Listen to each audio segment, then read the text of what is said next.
Hello student, मैं आपके लिए आज कार्बोहाइड्रेट जो कि बोर्ड एग्ज़ाम के लिए बहुत इम्पोर्टेंट होता है। बोर्ड एग्ज़ाम के लिए बहुत इम्पोर्टेंट होता है, अर्थात यूपी बोर्ड एग्ज़ाम में प्रत्येक ईयर एक क्वेश्चन मिनिमम 5 मार्क्स का देखने को मिल ही जाता है। तो इसलिए कार्बोहाइड्रेट बहुत इम्पोर्टेंट टॉपिक है, इसे सभी लोग तैयार कर लीजिए। तो जैसे कार्बोहाइड्रेट है या फिर कभी सैकराइड नाम से आता है। तो कार्बोहाइड्रेट क्या होते हैं? बे कार्बन हाइड्रोजन और ऑक्सीजन परमाणुओं से मिलकर बने होते हैं, जिनका क्रमशः अनुपात 1:2:1 का होता है। जिनमें क्रमशः अनुपात 1:2:1 का होता है, जैसे CnH2O, वो CnH2n और ON, अर्थात C का N और H2O का होल N होता है। तो इन्हें हम कह सकते हैं कार्बोहाइड्रेट। वे कार्बन और हाइड्रेट अणुओं से मिलकर बने होते हैं, क्योंकि जल को हाइड्रेट कहते हैं। जैसे ग्लूकोज है, फ्रैक्टोज है, या अदर भाषा में अगर बात करें तो ऐसे प्रकाशिक सक्रिय पॉलीहाइड्रोक्सी यौगिक जिनमें एल्डिहाइड और कीटोन समूह उपस्थित होता है, कार्बोहाइड्रेट कहलाते हैं। तो ग्लूकोज की बात करें तो ग्लूकोज में एल्डिहाइड समूह होता है और कीटोन में फ्रैक्टोज में कीटोन समूह होता है। तो ऐसे पॉलीहाइड्रोक्सी यौगिक हैं जो सभी एल्डिहाइड और कीटोन ही देते हैं, ठीक है, उनको भी कार्बोहाइड्रेट कहते हैं। तो पहला तो टॉपिक यहीं से बनता है। और एक ऐसे भी कह सकते हैं हाइड्रोकार्बन। इसके बाद कार्बोहाइड्रेट का वर्गीकरण, ठीक है, इसे सैकराइड भी नाम देते हैं। तो इन्हें कई वर्गों में बांटा गया है, तो जिसमें बहुत टॉपिक इम्पोर्टेंट है। एक जो टॉपिक है वो बहुत इम्पोर्टेंट है इनके फिजिकल प्रॉपर्टी के अकॉर्डिंग, मतलब भौतिक गुणों के आधार पर। ये दो प्रकार के होते हैं, कार्बोहाइड्रेट होते हैं दो प्रकार के, शर्कराएं और अशर्कराएं। तो शर्कराओं की बात करें तो वे कार्बोहाइड्रेट जो स्वाद में मीठे होते हैं तथा जल में विलेय होते हैं, तीक्ष्ण गंध और गलनांक वाले क्रिस्टली ठोस होते हैं, उन्हें शर्कराएं कहते हैं। जैसे ग्लूकोज, फ्रैक्टोज, गैलेक्टोज, लैक्टोज और सुक्रोज, इस टाइप के। तथा दूसरे होते हैं अशर्कराएं। तो वे स्वादहीन, जल में अम्लीय तथा अक्रिस्टलीय ठोस होते हैं, उन्हें अशर्कराएं कहते हैं, जैसे स्टार्च, सेलुलोज। इसी टाइप से काफ़ी बार क्वेश्चन आया है, अपचयी गुणों के आधार पर शर्कराओं का वर्गीकरण कीजिए। तो अपचयी गुणों के आधार पर शर्कराएं भी या कार्बोहाइड्रेट दो भागों में बांटे जाते हैं। जैसे पहले अपचयी अपचयी शर्कराएं, तो वे शर्कराएं जिनमें जिनमें टॉलिन और फैलिंग विलयन अभिकर्मक को अपचयित करने की क्षमता होती है, उन्हें अपचयी शर्करा कहते हैं।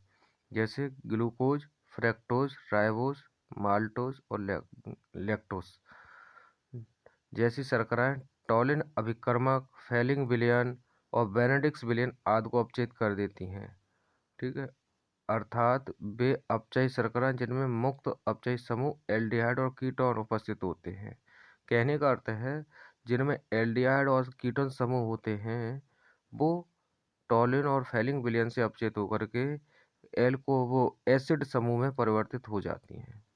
दूसरी होती हैं अनअपचयी शर्कराएं। दूसरी होती हैं अनअपचयी शर्कराएं। तो वे शर्कराएं जो टॉलिन और फैलिंग विलयन को अपचयित नहीं करती, अनअपचयी शर्करा कहलाती हैं। जैसे पॉलीहाइड्रोक्सी, पॉलीसैकराइड हैं, स्टार्च हैं, सेलुलोज, सुक्रोज, etc। तो कई बार क्वेश्चन आता है सुक्रोज किस टाइप। तो काफ़ी बार क्वेश्चन आया है कि सुक्रोज किस टाइप की शर्करा होती है। तो सुक्रोज अनअपचयी शर्करा में आता है।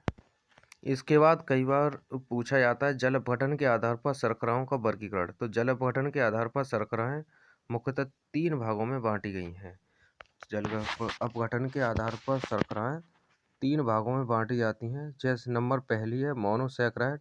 तो मोनोसैकराइड वे अणु होते हैं जो सरल अणुओं से मिलकर बने होते हैं, अर्थात सरल अणु ही होते हैं जिनका जल अपघटन नहीं होता, ठीक है। जिनका जल अपघटन नहीं होता। ये प्रकृति में लगभग 20 मोनोसैकराइड होते हैं।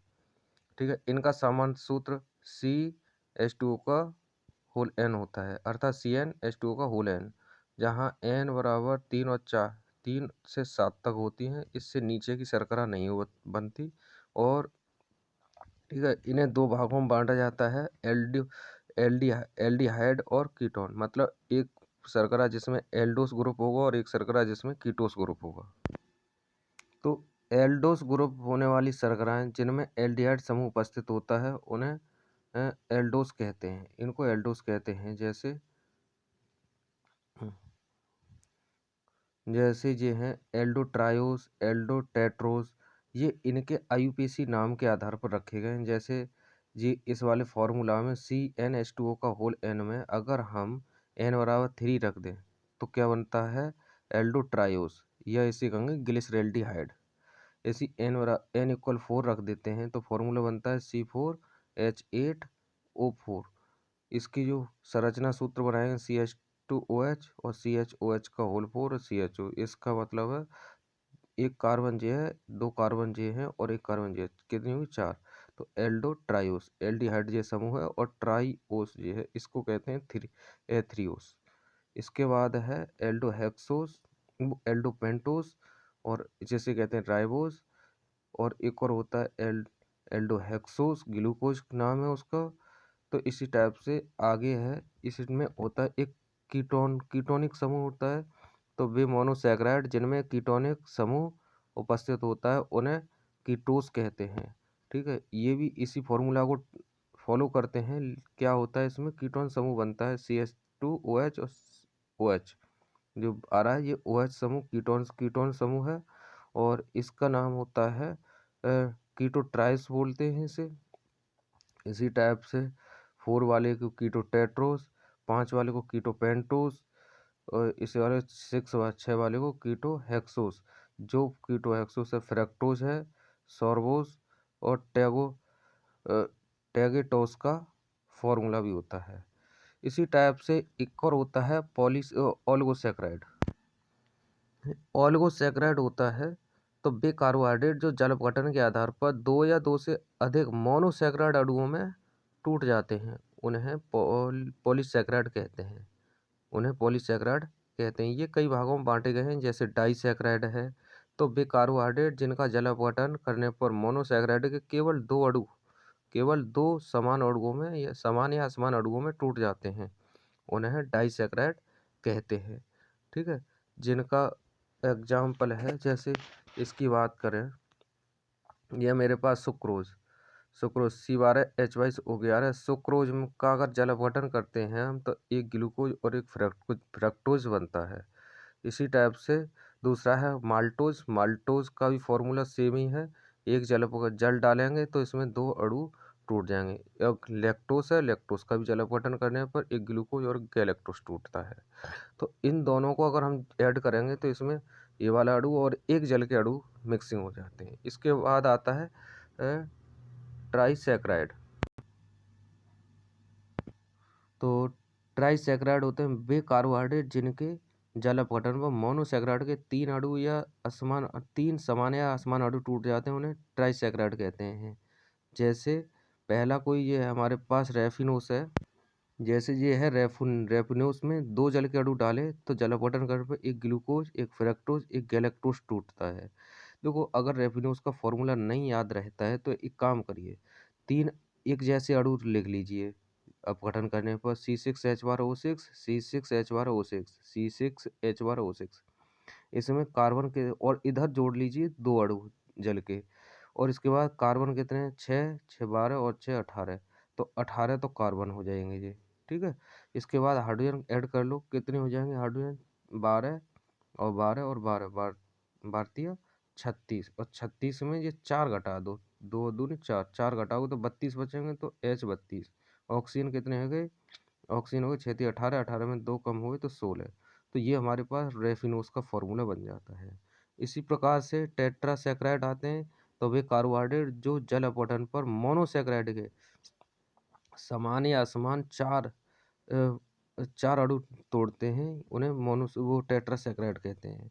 तो इसमें भी देखो ये जल अपघटन होगा तो इसमें एक ग्लूकोज बनता है, एक फ्रक्टोज और 2 गैलेक्टोज बनते हैं इसमें। तो इनको भी इसी टाइप से ऐड करोगे तो क्या बन जाएगा, स्टैचियोस का फॉर्मूला बनेगा, 3 जल के अणु आएंगे। इसी टाइप से आता है पॉलीसैकेराइड। पॉलीसैकेराइड में क्या होता है कि जल अपघटन पर मोनोसैकेराइड के अणु प्राप्त तो होते हैं, ठीक है, वो अक्रिस्टलीय, स्वादहीन और जल में अम्लीय होते हैं, वो जल में अम्लीय होते हैं, ठीक है। जैसे पॉलीसैकेराइड में आता है जी स्टार्च है, C6H10O5 का होल एन, ये पॉलीसैकेराइड है स्टार्च। जैसे स्टार्च को आलू को फोड़ देते हैं तो वो चिपचिपाहट सी बाहर निकलती है, उसमें वो स्टार्च होता है। चलो पर जल डाला और बन गया मोनोसैकेराइड के कई अणु, ठीक है। इसी टाइप से आता है अगली कड़ी में पॉलीसैकेराइड। पॉलीसैकेराइड भी 2-3 प्रकार के होते हैं। जैसे वे पॉलीसैकेराइड जो जल अपघटन पर समान मोनोसैकेराइड के अणु देते हैं उन्हें समपॉलीसैकेराइड कहते हैं, जैसे स्टार्च और सेलुलोज।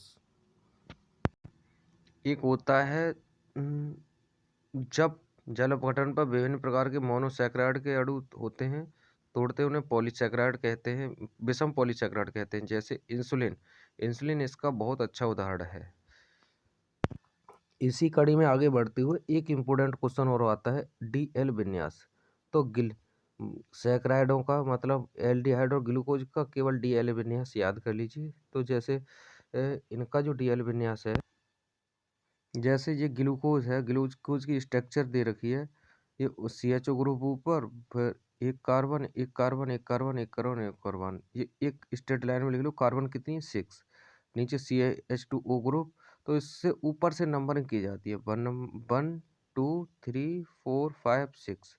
तो ऊपर निचले और इनके जो OH ग्रुप है ना, जो निचले से OH ग्रुप राइट साइड, ये भी OH ग्रुप राइट साइड, एक OH ग्रुप लेफ्ट साइड और ये OH ग्रुप राइट साइड। तो इसको कहते हैं D+ ग्लूकोज। जब इसमें जब इसका हम मिरर इमेज बनाते हैं, क्या कहते हैं, मिरर इमेज। तो मिरर इमेज बनाने पर उन कार्बन की स्टीरियो चेंज हो जाती है जो कायरल होते हैं। तो इसमें अगर बात करें तो ये बीच वाले 4 कार्बन हैं, ये कायरलिटी शो करते हैं। और कायरल वो होते हैं जिन कार्बन परमाणुओं की पर चारों ऑक्सीकरण संख्याएं या चारों संयुक्ताएं डिफरेंट डिफरेंट अणुओं से पूर्ण होती हैं। तो इसलिए इनके जो सभी के सभी क्या हुआ, चेंज हो जाते हैं DL विन्यास। ये चारों कार्बन के, तो देखो ये OH ग्रुप था, ये पलट के अगर हम इधर में मिरर लगा देते हैं तो मिरर पर चेंज हो जाता है। इसी प्रकार से ये बन जाता है L- ग्लूकोज। एक और आता है फ्रक्टोज वाली संरचना।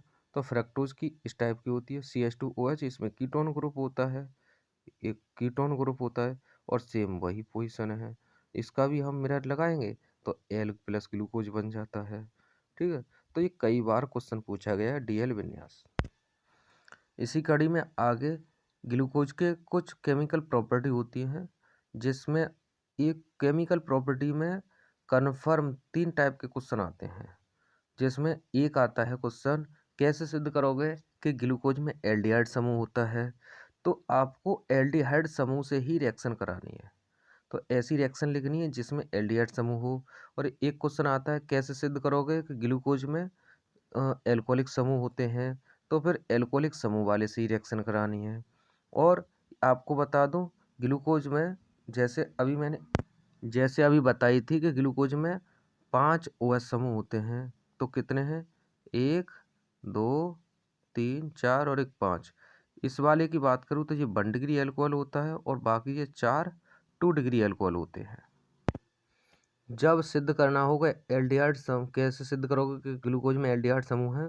तो इसमें देखो, जैसे हाइड्रोजन साइनाइड के साथ जहाँ लिखा है एल्डिहाइड समूह के साथ अभिक्रियाएं, तो इससे सिद्ध होता है कि एल्डिहाइड समूह उपस्थित होता है। तो हाइड्रोजन के साथ अभिक्रिया कर दो तो ये क्या है, सोडियम अमलगम या एल्कोहल के साथ अपचयन कराया जाता है। अपचयन कराने पर ये OH ग्रुप COOH ग्रुप होता है हमारे पास एल्डिहाइड समूह, ये कायम बदल जाता है एल्कोहलिक समूह में और पिछले का एज इट इज रह जाता है। तो ये है CH2OH और CHOH का होल 4 इकट्ठा करके रख दिया है लेंथी संरचना ना होने के कारण, ना बनाने के कारण। तो ये बना के क्या बन गया हमारे पास, सॉर्बिटॉल। इसी टाइप से अगर हाइड्रोजन साइनाइड के साथ अभिक्रिया करते हैं तो बनता है साइनोहाइड्रेन, ग्लूकोज साइनोहाइड्रेन। देखो CHO ग्रुप है, तो ऑक्सीजन इस समय एक ऑक्सीजन एल्डिहाइड समूह में कार्बन है, वो इलेक्ट्रोफाइल का काम करता है और ऑक्सीजन न्यूक्लियोफाइल का। तो ये न्यूक्लियोफाइल इलेक्ट्रोफाइल में टूटेगा तो ऑक्सीजन के साथ H चला जाता है और CN कार्बन से चला जाता है, तो इस टाइप से बन जाता है ग्लूकोज साइनोहाइड्रेन। इसी टाइप से एक और है हाइड्रोक्सिल अमीन के साथ अभिक्रिया। तो हाइड्रोक्सिल अमीन होता है NH2OH। तो इसमें जब कहीं नाइट्रोजन के साथ दो हाइड्रोजन आते हैं और उसके सामने कहीं ऑक्सीजन होता है तो दोनों H2 बनाते हैं और बना देते हैं ग्लूकोज ऑक्सीजन। एक और है फेनिल हाइड्राजीन के साथ अभिक्रिया। तो फेनिल हाइड्राजीन के साथ अभिक्रिया जो होती है वो 3 स्टेप में अभिक्रिया होती है। कितने स्टेप में? 3 स्टेप में अभिक्रिया होती है और बनाता है ग्लूकोसा जॉन। जैसे ये हमारे यहाँ से यहाँ तक का तो ग्लूकोज का फॉर्मूला है, और फेनिल हाइड्राजीन का फेनिल तो ये होगा C6H5, हाइड्राजीन होता है NH2, तो C6H5NH2 ये फॉर्मूला होता है। जैसे हाइड्रोक्सिल अमीन में अमीन के दोनों हाइड्रोजन ऑक्सीजन के साथ बॉन्ड बना के डबल बॉन्ड बनाते हैं, इसी प्रकार से हाइड्रोक्सिल अमीन में भी बनाते हैं। तो देखो अब जैसे यहाँ पे जो डबल बॉन्ड लग जाता है तो पुनः दूसरा अणु फेनिल हाइड्राजीन का क्या बनाता है, OH समूह के लिए कीटोनिक समूह में परिवर्तित कर देता है और एनिलीन और अमोनिया बन जाती है। इसके बाद तीसरा अणु जो तृतीय अणु हाइड्रोक्सिल अमीन का कीटोनिक समूह का उपस्थित ऑक्सीजन वाला समूह ब्रेक करता है और बना देता है ग्लूकोसा जॉन। ठीक है, इसी के बाद अगला देखते हैं। कई बार पूछा है, देखो ये भी हमारे पास ये ऑक्सीकरण है, ये भी कीटोनिक समूह वो एल्डिहाइड समूह पर निर्भर करता है।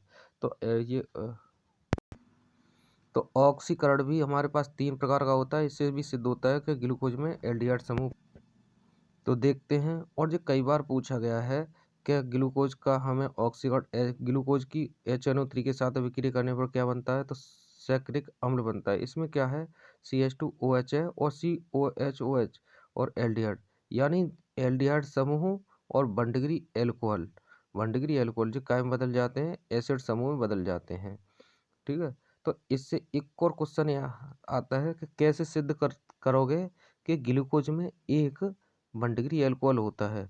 तो 1 डिग्री एल्कोहल को भी काय में बदल देता है ये एसिड में। इसी टाइप से ब्रोमीन जल, क्या नाम आता है, ब्रोमीन जल द्वारा ऑक्सीकरण। जी कई बार क्वेश्चन पूछा गया है ब्रोमीन जल का कि ग्लूकोज की ब्रोमीन जल से क्रिया करने पर क्या बनता है, तो ग्लूकोनिक अम्ल बनता है। सैकरिक अम्ल में दोनों साइड OOHC वो एसिड ग्रुप लग जाते हैं, जबकि ब्रोमीन जल के साथ अभिक्रिया करने पर केवल एल्डिहाइड समूह एसिड समूह परिवर्तित होता है, इसे कहते हैं ग्लूकोनिक एसिड। जब ये तीव्र ऑक्सीकारक के साथ गर्म किया जाता है तो ग्लूकोज का 9 अणु ऑक्सीजन के साथ क्रिया करके ऑक्जेलिक अम्ल बनाते हैं, जो अपघटित होकर के क्या बनाते हैं, CO2 और H2O। देखो इसी प्रकार से देखो अपचय गुण भी है। तो अपचय गुण काफ़ी इंपॉर्टेंट है, फेलिंग विलयन और टॉलिन अभिकर्मक। तो अगर फेलिंग विलयन की बात करूं तो CuO होता है। फेलिंग विलयन CuO होता है जो ग्लूकोज को फेलिंग विलयन के साथ अपचित करके ग्लूकोनिक अम्ल में परिवर्तित कर देता है और लाल अवक्षेप देता है। तो इसी टाइप से एक और होता है फिर टॉलिन अभिकर्मक। जो टॉलिन अभिकर्मक है Ag2O, और जो ग्लूकोज को परिवर्तित करता है ग्लूकोनिक अम्ल में। ठीक है, और ये भी ग्लूकोनिक अम्ल में परिवर्तित करता है, लेकिन ये रजत दर्पण बाहर निकाल देता है। इससे भी सिद्ध होता है कि ग्लूकोज में एल्डिहाइड समूह उपस्थित होता है। देखो एक क्वेश्चन और बहुत ही इंपॉर्टेंट रहता है कि कैसे सिद्ध करोगे ग्लूकोज में एल्कोहलिक समूह होता है, कौन सा एल्कोहलिक समूह। तो इसमें क्या करना है, PCl5 के साथ अभिक्रिया करनी है, या फिर एसिटिल क्लोराइड के साथ अभिक्रिया करनी है, या फिर एसिटिक एनहाइड्राइड के साथ अभिक्रिया करनी है। इन 3 में से किसी एक के साथ रिएक्शन कर दोगे तो वेरीफाई होता है कि ग्लूकोज में एल्कोहलिक समूह होते हैं, कितने, 5। तो जिसमें देखो जी हमारे पास एक एल्कोहलिक समूह 1 डिग्री और ये 4 हो गए 2 डिग्री, 4 और 1 5। तो PCl5 जैसे क्रिया करेगा तो OH समूह को तो यहाँ से निकाल के फेंक देगा इसमें से, और OH समूह और बना देगा POCl3, और जितने OH समूह है उसी जगह पे लग जाएगा Cl, क्या लग जाएगा, ये क्लोरीन लग जाएगा यहाँ पे, और यहाँ पे भी देखो 4 ये क्लोरीन, 1 ये, और ये POCl3। लेकिन याद रखना है PCl5 के साथ कहीं पर भी रिएक्शन हो किसी भी प्रकार की, तो वहाँ पे POCl3 कन्फर्म जैसा ही बनता है। तो ये लिख रहा है, इस अभिक्रिया से यह सिद्ध होता है कि ग्लूकोज में 5 एल्कोहलिक समूह उपस्थित हैं। इसी टाइप से एसिटिलीकरण भी कहते हैं। देखो एसिटिल क्लोराइड के साथ जैसे अभिक्रिया करते हैं तो OH समूह में, ये एसिटिल क्लोराइड में देखो एसिटिल से chlorine group good living element है, तो इधर एल्कोहल से OH समूह में से हाइड्रोजन निकल के क्या बना देता है, HCl, और CH3CO ग्रुप पूरा ही अटैचमेंट हो जाता है। तो ये ऑक्सीजन तो किसका, ये वाला एल्कोहल का, और ये इतना ग्रुप बचा यहाँ से लेके यहाँ तक का, ये क्या बन गया, CH3CO ग्रुप। तो ये एक बनाता है पेंटा एसिटिल ग्लूकोज। इसी टाइप से एसिटिक एनहाइड्राइड में एसिटिक एसिड बनता है, लेकिन ये भी पेंटा एसिटिक ग्लूकोज ही बनाता है। तो इस प्रकार से ग्लूकोज से सिद्ध होता है कि ग्लूकोज में 5 एल्कोहलिक समूह होते हैं। तो इसी कड़ी में एक क्वेश्चन और है इसका, वो बहुत ही इंपॉर्टेंट है। जैसे ये है कि ग्लूकोज, ये क्वेश्चन एग्जाम्पल दिख रहा है, कैसे सिद्ध करते हैं वो, ग्लूकोज वो कीटोन में एल्डिहाइड समूह, कीटोन में सॉरी फ्रैक्टोज में कीटोनिक समूह होता है, फिर भी वह है एल्कोहलिक, और एल्कोहल में एल्डिहाइड समूह, ये दोनों आपस में एक जैसी अभिक्रिया क्यों देते हैं, क्योंकि ग्लूकोज में तो एल्डिहाइड समूह है और फ्रैक्टोज में कीटोनिक समूह। तो याद रखिए जी, लिब्री डी ब्राइन बान एक्सटीन पुनर्विन्यास के कारण ये क्या होता है, इनोलाइजेशन हो जाता है। 1,3 इनोलाइजेशन होने के बाद एल्डिहाइड समूह कीटोनिक समूह में परिवर्तित हो जाता है। तो एक और देखो, एक इम्पोर्टेंट रिएक्शन और है पर आयोडिक अम्ल के साथ अभिक्रिया, जिसका फॉर्मूला होता है HiO3। यह भी ग्लूकोज से अभिक्रिया करता है तो ऑक्सीकरण करता है। तो ग्लूकोज में एक एल्डिहाइड समूह है तो उसे फॉर्मल्डिहाइड में तोड़ देता है, जबकि 5 एल्कोहलिक समूह है उन्हें 5 एल्कोहलिक समूह को कर देता है फॉर्मिक एसिड में। तो इस प्रकार से परायोडिक एसिड्स ग्लूकोज के साथ ऑक्सीकृत किया जाता है तो एक एल्डिहाइड समूह और 5 फॉर्मिक अम्ल बनते हैं, और एक एल्डी वो फॉर्मल्डिहाइड बनता है। इसी प्रकार से ग्लूकोज का उपयोग, तो ग्लूकोज का उपयोग है औषधियों के रूप में, विटामिन सी के औद्योगिक संश्लेषण में, एल्कोहल के निर्माण में। एल्कोहल का निर्माण करते हैं तो फर्मेंटेशन विधि द्वारा करते हैं, और फलों के परिरक्षण में। ठीक है, उद्योग में सस्ते अपचायक के रूप में, दुर्बल रोगियों के लिए ऊर्जा प्रदान करने में। इस प्रकार से ग्लूकोज आपका टॉपिक कंप्लीट हुआ। अगर इस टॉपिक को पूरा तैयार कर लेते हैं तो आपके कम से कम 5 नंबर आपके कन्फर्म ही बोर्ड एग्जाम यूपी बोर्ड में आएंगे। Thank you.